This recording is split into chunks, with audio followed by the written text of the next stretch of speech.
Welcome back to my YouTube channel. ನಮ್ಮ ಮನೆ ಕತೆ ನಿಮ್ಮ ಮನೆಯಲ್ಲಿ. ಇವತ್ತಿನ ವಿಡಿಯೋದಲ್ಲಿ ನಾನು ಈಸಿಯಾಗಿ ಮಾಡುವಂತಹ ತೊಂಡೆಕಾಯಿ ಸಾಂಬಾರ್ ರೆಸಿಪಿನ ಶೇರ್ ಮಾಡ್ತಾ ಇದ್ದೀನಿ.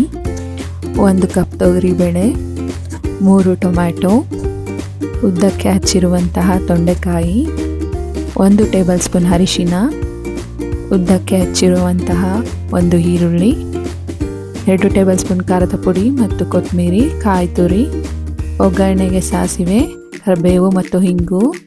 ಈಗ ಕುಕ್ಕರಿಗೆ ಬೇಳೆ ಹಾಕಿ,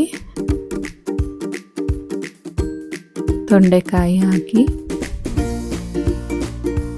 ಟೊಮ್ಯಾಟೊ, ಈರುಳ್ಳಿ,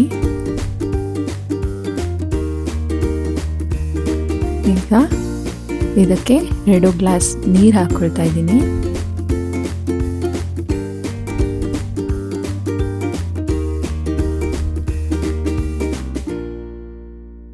ಒಂದು ಸ್ಪೂನ್ ಕಲ್ಲುಪ್ಪು,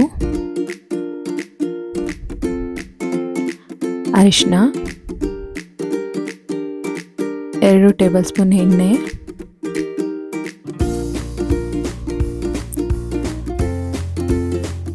ಈಗ ಬೇಯಲಿಕ್ಕೆ ಇಡ್ತಿದ್ದೀನಿ.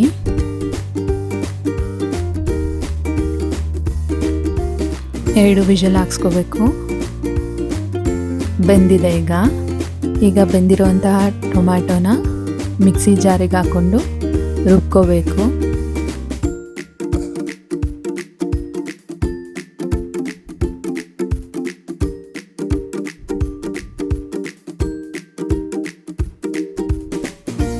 ರುಬ್ಕೊಳ್ಳೋದಕ್ಕೆ ಟೊಮ್ಯಾಟೊ, ಕೊತ್ತಂಬರಿ ಹಾಗೂ ಖಾರದ ಪುಡಿನ ಹಾಕೋಬೇಕು.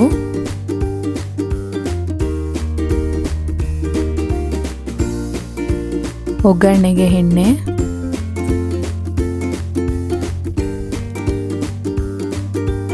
ಬಿಸಿ ಆಗ್ಲಿಕ್ಕೆ ಬಿಡಬೇಕು.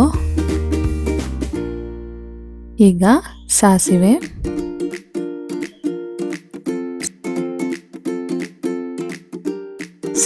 ಚಿಟಪಟ ಅಂದಮೇಲೆ ಕರಿಬೇವಿನ ಸೊಪ್ಪು, ಸ್ವಲ್ಪ ಹಿಂಗು,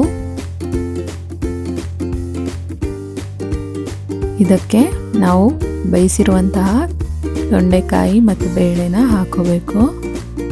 ಈಗ ರುಬ್ಬಿರುವಂತಹ ಖಾರನ ಮಿಕ್ಸ್ ಮಾಡಬೇಕು.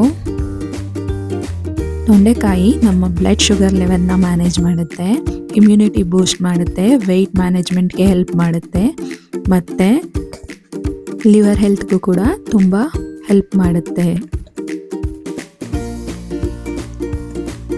ಚೆನ್ನಾಗಿ ಮಿಕ್ಸ್ ಮಾಡ್ಕೊಳ್ಳಿ.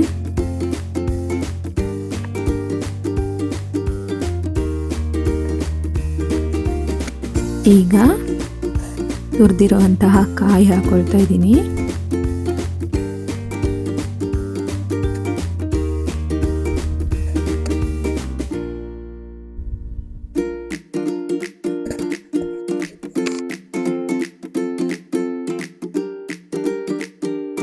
ಬೇಯೋದಕ್ಕೆ ಸ್ವಲ್ಪ ಉಪ್ಪು ಹಾಕಿದ್ದೆ, ಉಪ್ಪು ಕಡಿಮೆ ಅನಿಸಿದ್ದಕ್ಕೆ ಮತ್ತೆ ಸ್ವಲ್ಪ ಪುಡಿ ಉಪ್ಪನ್ನ ಆ್ಯಡ್ ಮಾಡ್ಕೊಳ್ತಾ ಇದ್ದೀನಿ.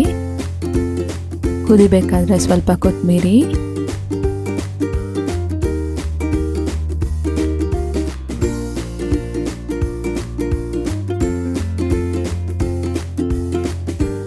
ಬಿಸಿಯಾದ ಕೆಂಪಕ್ಕಿ ಅನ್ನಕ್ಕೆ ತುಪ್ಪ ಹಾಕ್ಕೊಂಡು ಹಪ್ಪಳ ಇಟ್ಕೊಂಡು ಸಾಂಬಾರು ಹಾಕ್ಕೊಂಡು ತಿಂತಿದ್ರೆ ಆಹಾ, ಅದ್ರ ರುಚಿನೇ ಬೇರೆ.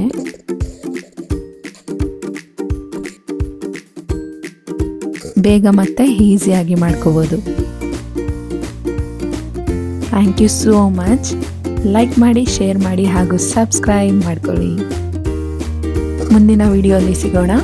ಅಲ್ಲಿವರೆಗೂ ಬಾಯ್.